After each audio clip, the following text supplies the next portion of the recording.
चीन ने अभी तक कोरोना को लेकर एक काम बड़ा शिद्दत से किया है, तो वो है झूठ बोलना और अपनी की हुई गलतियों पर पर्दा डालना। कोरोना में मरने वाले लोगों के आंकड़ों से लेकर इस वायरस की उत्पत्ति संबंधी जानकारी तक चीन ने शुरू से ही दुनिया को झूठ परोसने का काम किया है। पर अभी चीन ऐसी मुसीबत में घिरने वाला है जो उसने कभी सोचा भी नहीं होगा। दुनिया की दूसरी सबसे बड़ी अर्थव्यवस्था फिलहाल तबाही की कगार पर है।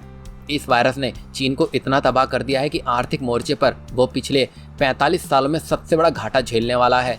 अमेरिका के बाद दुनिया की दूसरी सबसे बड़ी आर्थिक महाशक्ति चीन को पिछले 3 महीने के दौरान अर्थव्यवस्था में सबसे बड़ी गिरावट देखने को मिली है और ये कोई छोटा मोटा आंकड़ा नहीं है।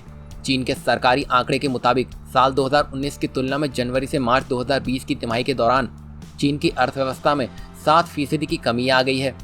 एक तो दुनिया भर में मांग घटी है और आने वाले वक्त में कोई उम्मीद नहीं है कि चीन का एक्सपोर्ट बढ़ेगा, बल्कि ये आने वाले वक्त में और गिरता जाएगा, क्योंकि चीन के लिए किसी बुरे सपने से कम नहीं होगा, क्योंकि चीन का एक्सपोर्ट ही उसकी अर्थव्यवस्था की जान है। अगर यहाँ पर ध्यान दिया जाए तो पिछले कुछ दिनों में ही चीन को कई कूटनीतिक थप्पड़ लग चुके हैं।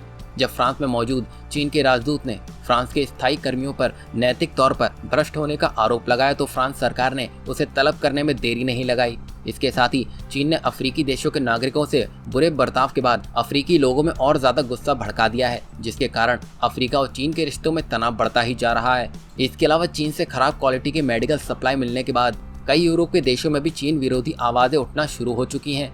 यही कारण है कि अब चीन के एक्सपर्ट्स ने चीनी सरकार को चेतावनी जारी की है कि बेशक वायरस चीन का कुछ नहीं बिगाड़ पाया हो, लेकिन चीन का ये रवैया चीन के लिए घातक साबित हो सकता है और चीन जिस मुनाफे को लेकर इतना उत्साहित दिख रहा था, वही उत्साह जल्दी ठंडा पड़ने वाला है। ऐसा इसलिए क्योंकि सभी देश बड़े पैमाने पर चीन से अपनी कंपनियों को बाहर निकालने पर विचार कर रहे हैं। जापान पहले ही इसकी घोषणा कर चुका है। अब दक्षिण कोरिया और अमेरिकी कंपनियां भी चीन से बाहर जाना चाहती हैं और भारत सरकार इस मौके की तलाश में पहले से ही थी। दरअसल इसी कड़ी में भारत सरकार लगातार उच्च स्तरीय बैठक करके ये सुनिश्चित करने में लगी है कि पूर्वी एशियाई देशों में उमड़े चीन विरोधी गुस्से को कैसे अपने फायदे के लिए इस्तेमाल किया जा सके, और इसके अच्छे परिणाम दिखने शुरू भी हो चुके हैं। दरअसल अब दक्षिण कोरिया और अमेरिका की कई कंपनियां चीन से अपना सारा सामान समेटकर भारत आने पर विचार कर रही हैं। इसी तरह देश में कई एक्सपर्ट्स का मानना है कि सरकार को चीन से बाहर आने वाली जापानी कंपनियों को लुभाने के लिए भी जल्द से जल्द कदम उठाने चाहिए, ताकि वे मलेशिया या दक्षिण पूर्व एशिया में ना जाकर भारत में अपना कारोबार स्थापित कर सकें।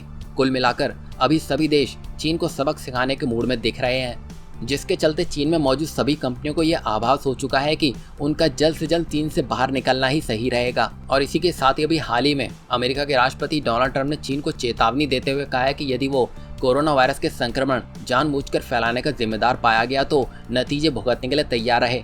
और सबसे बड़ी बात तो यह है कि अब चीन पर निशाना साधने के लिए यूरोप भी अमेरिका के साथ आ गया है।